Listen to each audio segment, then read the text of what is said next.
Video देखने के बाद वीडियो के डिस्क्रिप्शन बॉक्स में वीडियो के घटक से संबंधित प्रश्न पूछे गए हैं।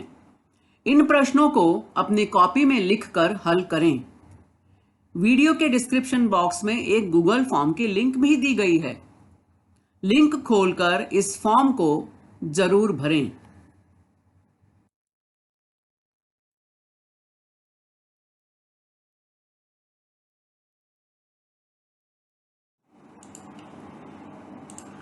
अभी जिस लिंक के बारे में मैंने बात की वह लिंक यहाँ दी गई है। तो डिस्क्रिप्शन बॉक्स में यह लिंक आपको मिलेगी। इस लिंक को ओपन करें। लिंक के ऊपर इस तरह से आपको सूचना भी मिलेगी। अपना अभिप्राय नीचे दी गई लिंक में अवश्य व्यक्त करें। तो इस लिंक को जरूर खोलें। इसमें जो भी प्रश्न पूछे गए हैं उनके उत्तर आपको देने हैं। बहुत ही सरल और सामान्य प्रश्न है, इसलिए आप सभी से विनम्र निवेदन है कि इस लिंक को जरूर जरूर खोलें और इसे भरें।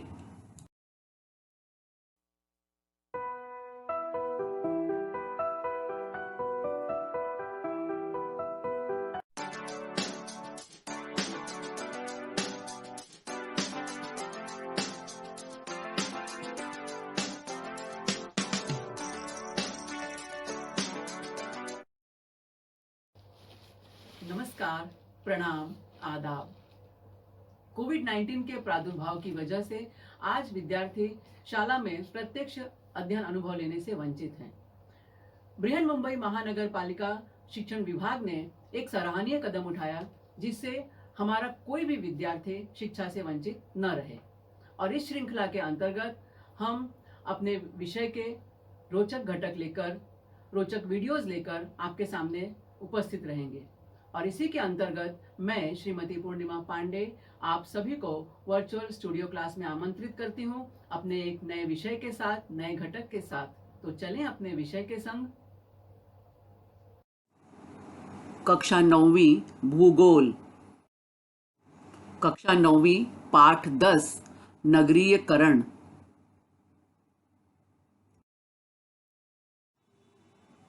कितना सुंदर प्रतीक चिन्ह है नगरीयकरण का। यहाँ हम देख रहे हैं कि हरे भरे स्थानों का रूपांतरण इन पथरीले कंक्रीट भरे रास्तों में हो रहा है, यानी वन प्रदेश या कृषि प्रदेश खत्म हो रहे हैं या कम हो रहे हैं और उनका रूपांतरण हो रहा है इन कंक्रीट के जंगलों में।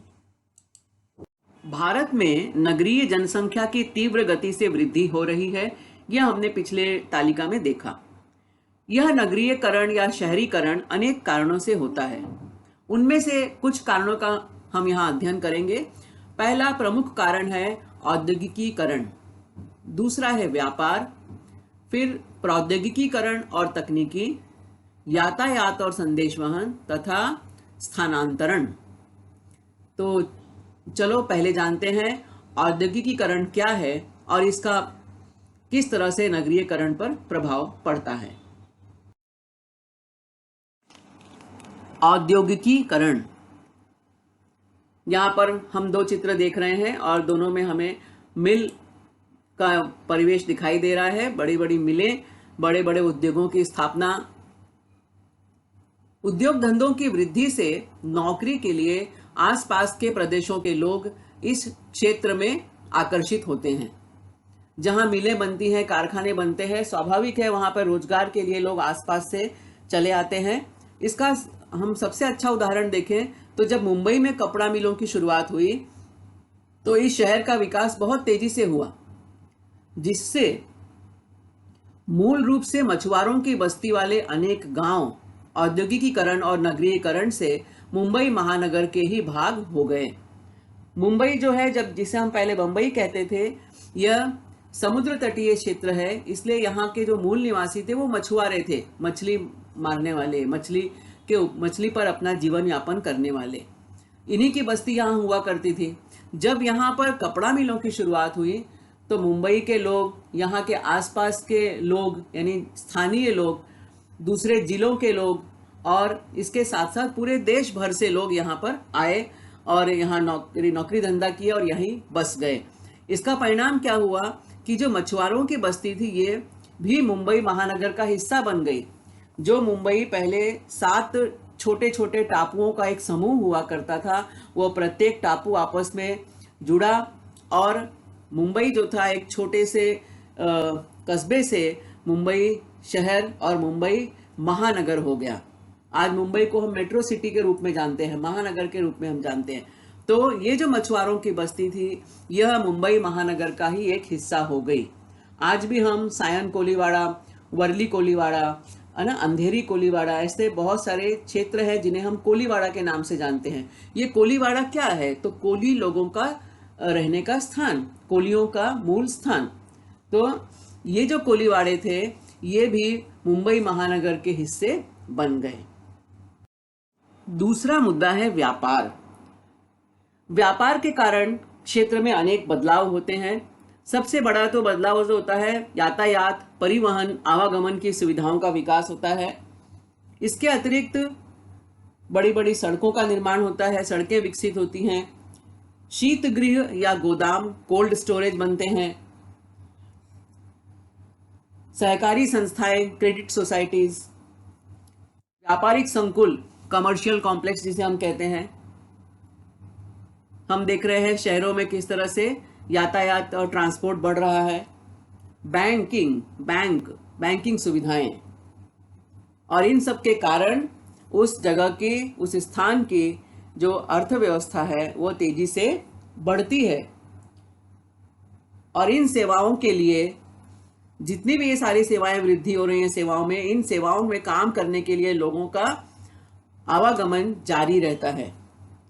तो व्यापार भी एक प्रमुख कारण है शहरीकरण का, क्योंकि जिस भी क्षेत्र में व्यापार बढ़ता है, स्वाभाविक रूप से वहां अनेक सुविधाएं अपने आप से अंकुरित हो जाती हैं, प्रस्फुटित होने लगती हैं। जब ज़्यादा लोग आएंगे तो उनके खान पान के लिए होटल की व्यवस्था होगी, लॉज की व्यवस्था होगी।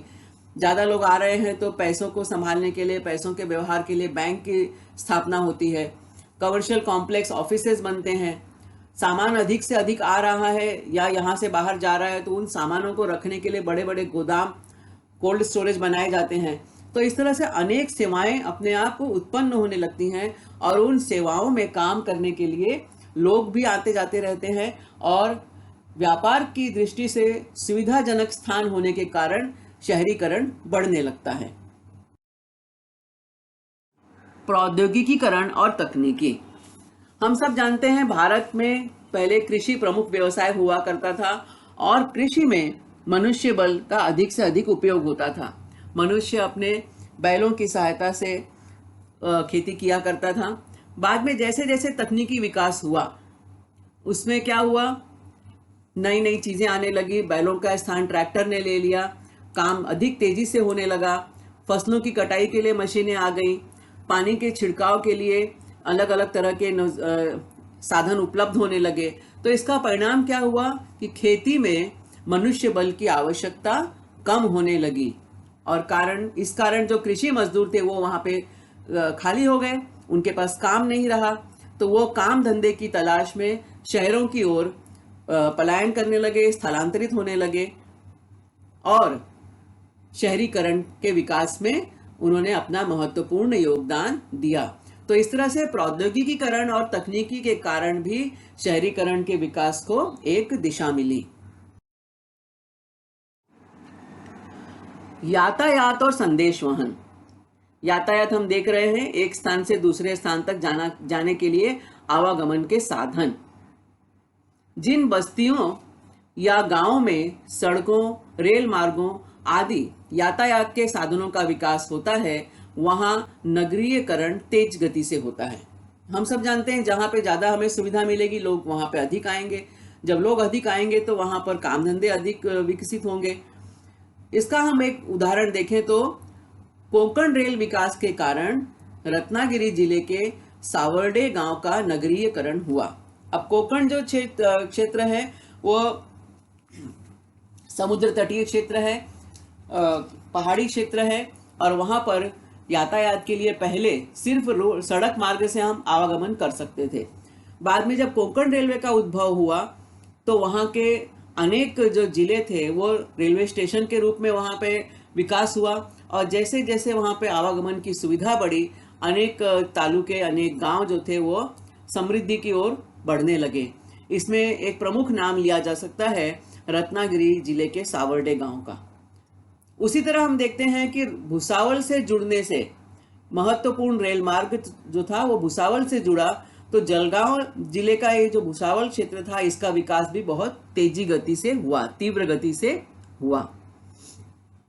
देख रहे हैं हमारी पृथ्वी और पृथ्वी के बाह्य वातावरण में घूमते हुए सतत ये हमारे कृत्रिम उपग्रह या सैटेलाइट्स, और इन सैटेलाइट्स के माध्यम से हम लगातार सिग्नल रिसीव करते हैं और बहुत सारे काम इन्हीं पर अवलंबित है आज की डेट में।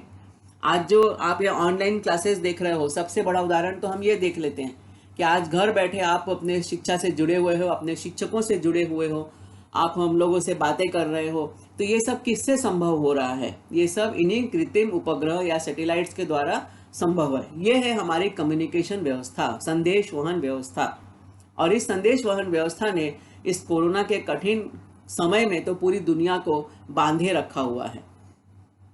तो इस तरह से ये सुविधाएं, ये जो टावर हम यहाँ देख रहे हैं, ये टावर अधिकाधिक जिन क्षेत्रों में मिलते हैं तो वहाँ पे हमारे मोबाइल सिग्नल्स, इंटरनेट के लिए हमें जो सुविधाएं हैं वो आसानी से मिल जाती हैं। तो ये सारी चीज़ें शहरीकरण को बढ़ावा देती हैं।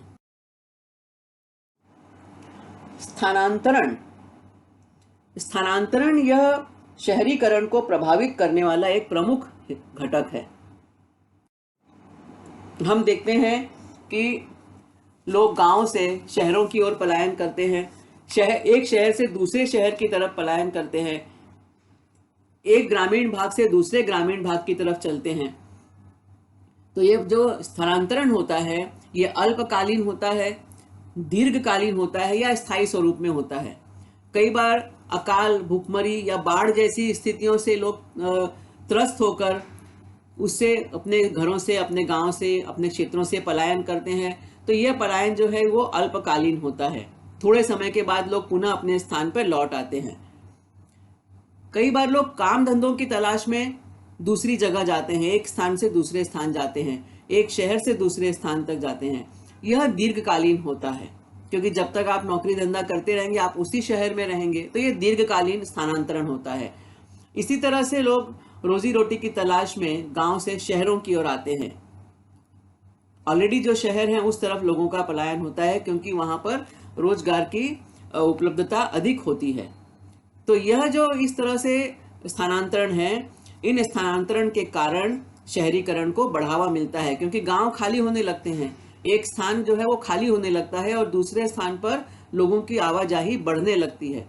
तो जैसा मैंने पहले बताया आपको कि जब भी लोग एक जगह ज्यादा इकट्ठा होंगे तो वहां धीरे धीरे धीरे सुविधाओं का विकास होने लगता है, और ये सुविधाएं जो है उस समय की मांग होती है। जैसे ज्यादा लोग इकट्ठा हो गए तो खाना चाहिए हर एक को, तो निश्चित है उनको खाना की जो भोजन की जो आपूर्ति करने के लिए कोई ना कोई काम होगा वहां पे, तो इससे होटल बिजनेस बढ़ेगा। अब होटल में काम करने के लिए कुछ लोग चाहिए, होटल से खाना पहुंचाने के लिए घर तक कुछ लोग चाहिए, तो इस तरह से अनेक प्रकार के लोग उसमें उस होटल के बिजनेस में जुड़ते जाएंगे। तो इस तरह से धीरे धीरे वहां अन्य सुविधाएं पनपने लगती हैं और वह स्थान शहरों में तब्दील होने लगता है। तो शहर, उसके बाद क्या होता है कि जब कोई स्थान शहर बनने की दिशा में अग्रसर हो जाता है तो वहां पर रहन सहन में निश्चित रूप से बदलाव आता है। तो ये उच्च जीवन स्तर और रहन सहन के आकर्षण से भी कई बार लोग शहरों की ओर आने लगते हैं। तो ये स्थानांतरण जो है यह शहरीकरण को प्रभावित करने वाला एक प्रमुख घटक है। नगरीयकरण के परिणाम। बच्चों, जब भी कोई क्रिया होती है उसकी प्रतिक्रिया अवश्य होती है। ये चाहे विज्ञान हो, चाहे प्रकृति हो, चाहे जीवन हो, हर जगह ये नियम लागू होता है। हमने विज्ञान में पढ़ा है, न्यूटन का तीसरा नियम है कि हर क्रिया की विपरीत प्रतिक्रिया होती है। तो ये जो नियम है ये केवल विज्ञान में ही लागू नहीं होता है, ये जीवन के हर क्षेत्र में, प्रकृति के हर क्षेत्र में ये नियम लागू होता है। यह जो परिणाम है, यही परिणाम जो है वो प्रतिक्रिया है। यह परिणाम सकारात्मक भी हो सकता है, नकारात्मक भी हो सकता है। इस परिणाम को हम सकारात्मक कहते हैं जब उसका हमें फायदा मिलता है, हमें लाभ होता है। यह परिणाम नकारात्मक कहा जाता है जब हमें उससे नुकसान होता है। तो आओ देखते हैं कि नगरीयकरण के क्या परिणाम हो रहे हैं। इससे प्रदेश के स्वरूप में बड़े पैमाने पर परिवर्तन होता है और यह परिवर्तन विशेषतः कहाँ परिलक्षित होता है? भूमि के नियोजन में। जमीन के जब संदर्भ में हम देखें तो यह परिणाम हमें परिवर्तन हमें स्पष्ट रूप में दिखाई देता है। कैसे? जैसे पहले जिस भूमि पर कृषि की जाती थी, जिस जमीन पर खेती की जाती थी, वह भूमि निवास तथा कारखानों के रूप में उपयोग में लाई जाने लगी। जिन जगहों पर खेती होती थी वहां लोग रहने लगे, क्योंकि जब अधिक से अधिक लोग शहर में आए, जमीन तो निश्चित है, जमीन हम पैदा नहीं कर सकते, प्रकृति से जितनी जमीन मिली है उतनी जमीन है। तो वो जमीन में अब जहाँ खेती हो रही थी, जब ज्यादा लोग आ गए तो उनके रहने के लिए घर बनने लगे, आवास बनने लगे, उन जगहों पे कमर्शियल कॉम्प्लेक्स बनने लगे, कारखाने बनने लगे, ऑफिसेज बनने लगे। तो जो जमीन खेती के योग्य थी, उस जमीन पे अब खेती का काम नहीं होता और वहां पर अन्य कार्य होने लगे। तो यह मुख्य परिवर्तन जो है हमें दिखाई देता है। इससे हमें क्या क्या लाभ हुए हैं? सामाजिक एकता, आधुनिकीकरण और सुख सुविधाएं। सामाजिक एकता। नगरीकरण के कारण द्वितीयक, तृतीयक तथा चतुर्थक श्रेणी के व्यवसायों में वृद्धि होती है और इसकी वजह से क्या होता है? आर्थिक व्यवहारों में वृद्धि होती है। जब बहुत तरह की सर्विसेज एक साथ रहेगी तो लोगों में लेन देन ज्यादा होगा। लेन देन ज्यादा होने से मतलब आर्थिक व्यवहार हमारे बढ़ते हैं। आर्थिक व्यवहार बढ़ने की वजह से क्षेत्र का विकास तीव्र गति से होता है। विविध शहरों से, विविध प्रदेशों से आने वाले लोग जब इकट्ठा रहते हैं तो सहज ही एक दूसरे की सांस्कृतिक और सामाजिक परंपराओं को देखते हैं, जो उन्हें अच्छी लगती है उन्हें अपना लेते हैं। जैसे इसका सबसे अच्छा उदाहरण हम देख सकते हैं अपने खान पान व्यवस्था में। आज उत्तर भारत में रहने वाला, चाहे वो उत्तर प्रदेश में रहे, चाहे बिहार में रहे, चाहे पंजाब में, हरियाणा में, दिल्ली में, कहीं भी हम रहें, हमें दक्षिण भारत का जो मुख्य भोज्य पदार्थ है, इडली, डोसा, चटनी, सांभर, रसम, ये हमें सब जगह आसानी से उपलब्ध होता है और लोग इन्हें बड़े चाव से खाते हैं। न केवल होटल्स में बल्कि घरों में भी, उत्तर भारत के घरों में भी आज इडली डोसा बनने लगा है। उसी तरह से हम देखें तो दक्षिण भारत में हम जाएं तो हमें आलू के पराठे हमें मिल जाते हैं, हम गोभी के पराठे हमें वहां खाने को मिल जाते हैं, क्योंकि ये लोगों को स्वादिष्ट लगते हैं और स्वादिष्ट लगने की वजह से लोगों ने इसे अपना लिया है। उसी तरह से महाराष्ट्र का है, यदि हम वड़ा पाव देखें, मिसळ देखें, तो ये पूरे भारत देश में प्रचलित है। पहले केवल महाराष्ट्र की सीमा में मिलने वाला ये बटाटा वड़ा और वड़ा पाव आज पूरे भारत में मिलता है। क्यों? क्योंकि हम सब एक जगह से दूसरी जगह आते जाते रहते हैं और एक दूसरे की संस्कृतियों को सहज रूप में अपनाते रहते हैं। उसके लिए हमें कोई बोलता नहीं है कि तुम इसे फॉलो करो, तुम हमारा आलू का पराठा बनाओ, तुम वड़ा पाव बनाओ, तुम मिसळ बनाओ, तुम रबड़ी बनाओ, कोई कहता नहीं है। लेकिन हमें कुछ चीजें स्वादिष्ट लगती हैं, आकर्षित करती हैं, कुछ चीजें हमें आसान लगती हैं, इसलिए आकर्षित करती हैं।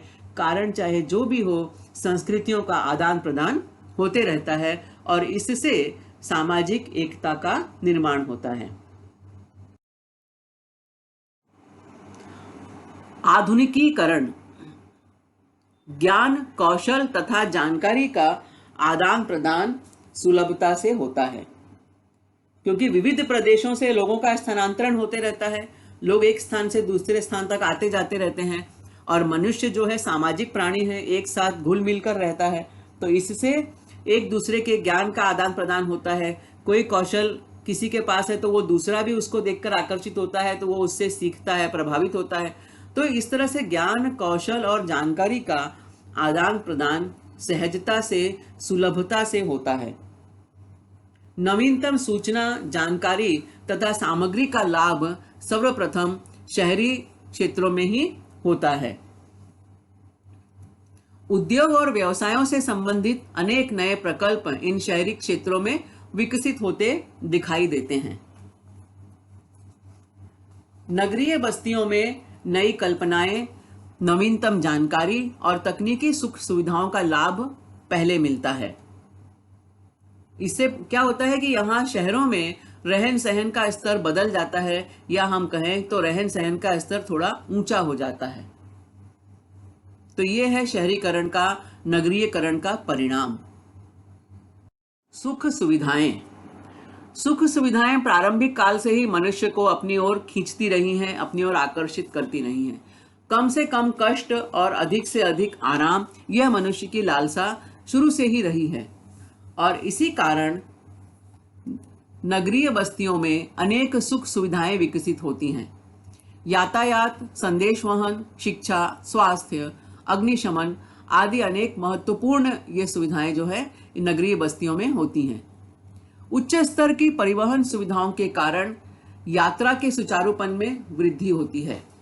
अब हम जैसे यदि मुंबई महानगर की बात करें तो यहाँ पर सड़क मार्ग अच्छी तरह से विकसित हुए हैं।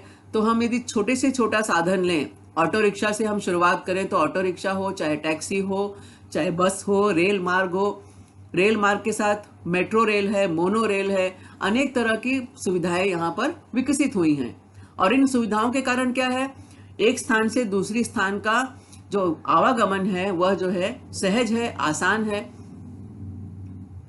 शिक्षा की सुविधाएं भी नगरीय क्षेत्रों में अधिक विकसित हुई दिखाई देती हैं। इसके अतिरिक्त हम देखते हैं कि स्वास्थ्य सेवाएं भी नगरीय क्षेत्रों में अधिक विकसित हैं, चाहे वो मेडिकल बड़े बड़े हॉस्पिटल्स हो, मेडिकल स्टोर्स हो, या हम डॉक्टर के क्लिनिक कहें, सरकारी अस्पताल कहें, प्राथमिक चिकित्सा केंद्र कहें, ये सभी जो हैं नगरीय क्षेत्रों में अधिक विकसित हैं, अधिक संख्या में हमें मिलते हैं। कई बार क्या होता है कि जो लोग यहाँ रहते हैं वो तो इन स्वास्थ्य सेवाओं का लाभ लेते हैं, इनके साथ साथ अन्य क्षेत्रों से आए हुए अनेक रोगी और ये जो यहाँ के निवासी हैं उनके रिश्तेदार ये भी शहरों में आते हैं इन स्वास्थ्य सेवाओं का लाभ लेने के लिए। तो वो यहाँ पर अधिक दिन तक ठहरते हैं, क्योंकि जिस तरह का जैसा बीमारी होगी जिसकी, उसका वैसा उपचार होगा, वैसा इलाज होगा।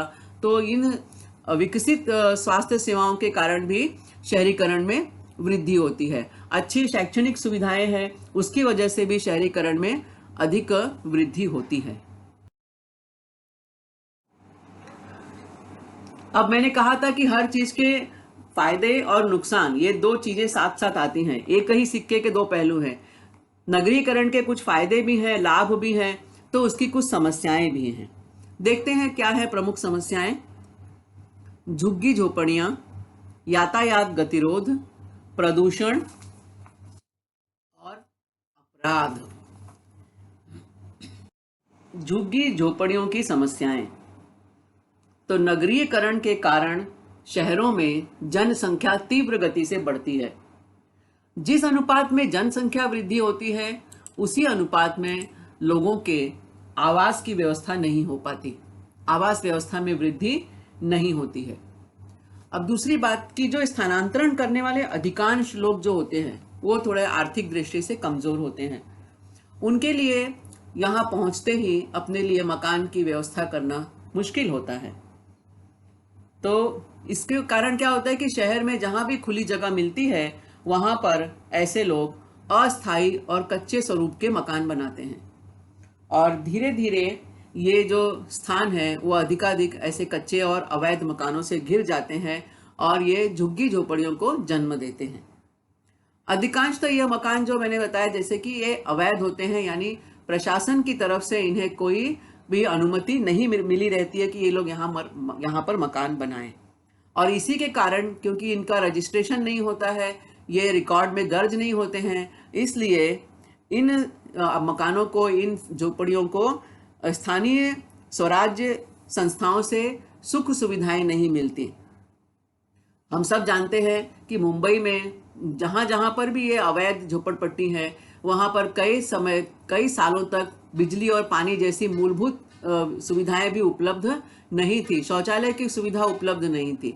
तो इन सब कारणों से क्या होता है कि शहर में गंदगी भी फैलती है, सामाजिक और स्वास्थ्य विषयक समस्याएं निर्मित होती हैं, और मूलभूत सुविधाओं का अभाव है। यहाँ सड़कें नहीं होती है, बहुत सकरी सड़कें होती हैं, क्योंकि ये तो कोई प्लानिंग करके तो ये घर बने नहीं होते हैं। जिसको जहाँ जगह मिली वहाँ पतरा ठोक लिया और घर बना लिया, रहने की जगह बना ली, उसको घर क्या कहे, रहने के लिए एक जगह बना ली, अपने सर पर एक छत बना ली।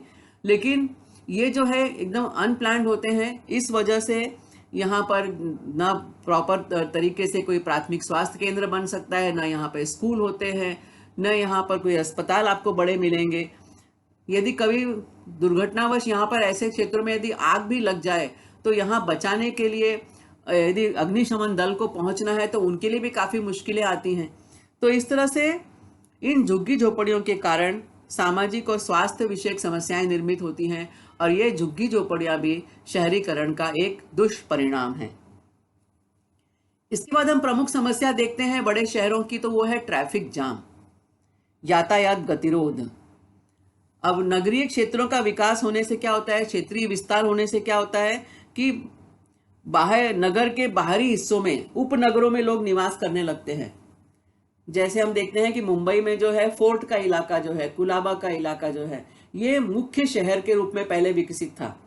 अब इस वहां पे अब ज्यादा से ज्यादा लोग यहाँ आने लगे तो सब लोग तो वहां रह नहीं सकते थे, जगह नहीं थी वहां पर, तो लोग मुंबई से थोड़े दूर क्षेत्रों में रहने लगे, जिसे अब बाद में मुंबई उपनगर या मुंबई सबर्बन हम कहते हैं। तो उस तरह से ऐसे अनेक क्षेत्रों का विकास हुआ। उसके बाद मुंबई सबर्बन एरिया जब भरने लगा, यहाँ जनसंख्या बढ़ने लगी, तो मुंबई के आसपास के जिले जैसे थाना, नवी मुंबई, पालघर, यहाँ तक भी लोगों ने अपने आवास बनाने शुरू कर दिए।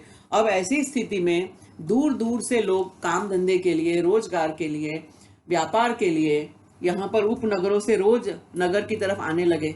अब इसकी वजह से क्या होता है कि सड़कों पर ट्रैफिक जाम, सड़क तो सीमित है, उतनी ही है, लोगों की जनसंख्या बढ़ गई है, तो सार्वजनिक परिवहन सुविधाएं भी बहुत ज़्यादा न होने से लोग अपने निजी वाहनों का उपयोग भी करने लगे। तो उसके बाद में मुंबई जैसे शहर में तो आज सार्वजनिक यातायात की सुविधा भी बहुत है, तो सार्वजनिक सुविधाएं, यातायात की और निजी वाहनों की संख्या, अब चाहे हम देख रहे हैं इसमें ऑटो रिक्शा भी हमें दिखाई देता है, बसेस भी दिखाई देती हैं, प्राइवेट गाड़ियां भी दिखाई दे रही हैं। तो इस तरह से ये हम सभी चीज़ें एक साथ रोड पर जब आ जाती हैं तो क्या होता है, ट्रैफिक जाम हो जाता है। और ट्रैफिक जाम होने के कारण क्या होता है कि आवागमन में बहुत ज़्यादा समय नष्ट होता है। किसी स्थान पर पहुंचने के लिए हो सकता है हमें साधारण समय में, नॉर्मल स्थिति में हमें 40 मिनट लगता है, लेकिन यातायात के इस गतिरोध के कारण हम उस स्थान पे पहुंचने में 2 घंटा भी हमारा लग जाता है। तो हमारे जीवन का अमूल्य समय जो है वो यातायात गतिरोध की भेंट चढ़ जाता है, और ये शहरीकरण का एक बहुत बड़ा दुष्परिणाम है। अब धीरे से इसमें खिसक के आ गया है प्रदूषण।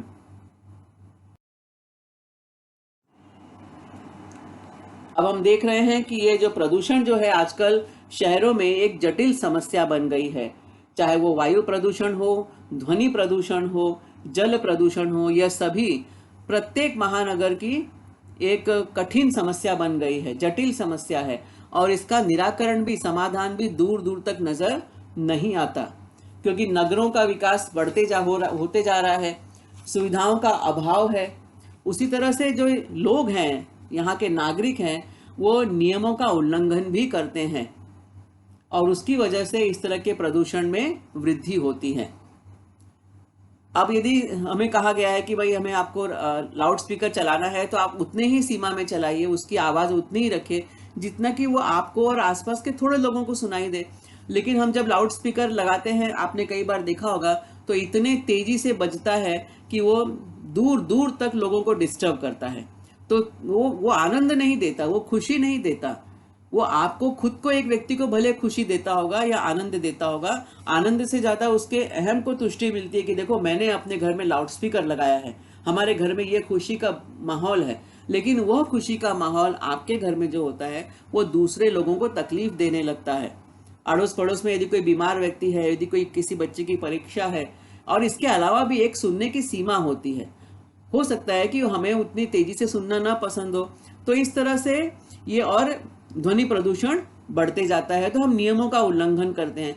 कचरा, प्रशासन हमें समय समय पर कहता है कि प्लास्टिक अवॉइड करो, प्लास्टिकचे उपयोग टाळा, प्लास्टिक का उपयोग कम न करें, यदि करना ही है तो उसमें एक निश्चित माइक्रोन का प्लास्टिक ही हमें उपयोग करना है।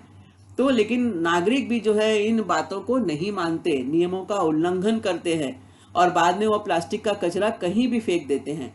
और इससे ये जो हम देख रहे हैं, कुर्ला की जो हमारी मीठी नदी है, ये मीठी नदी हमें गटर के समान दिखाई दे रही है, गंदे नाले के जैसे दिखाई दे रही है।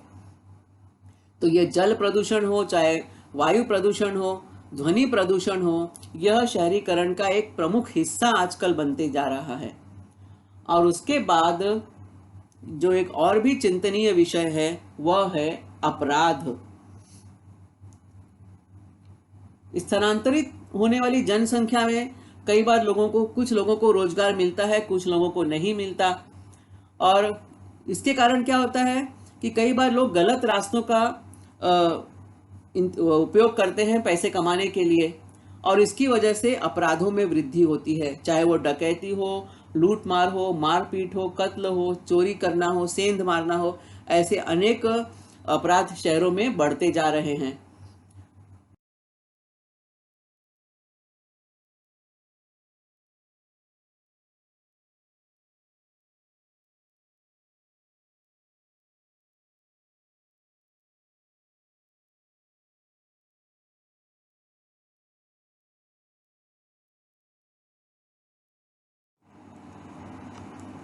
तो ये जो हमने अन्य समस्याएं देखी कि निवास स्थानों की कीमतों में अत्यधिक वृद्धि, विभिन्न गुटों में संघर्ष के कारण तनाव की स्थिति, और सामाजिक एकता में बाधा।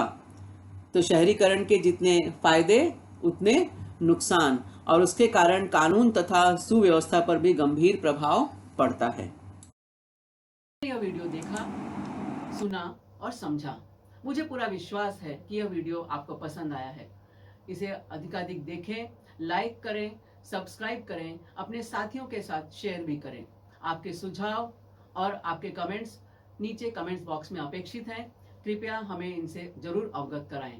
तो मिलते हैं अगले वीडियो में किसी नए विषय के साथ, किसी नए घटक के साथ। तब तक धन्यवाद।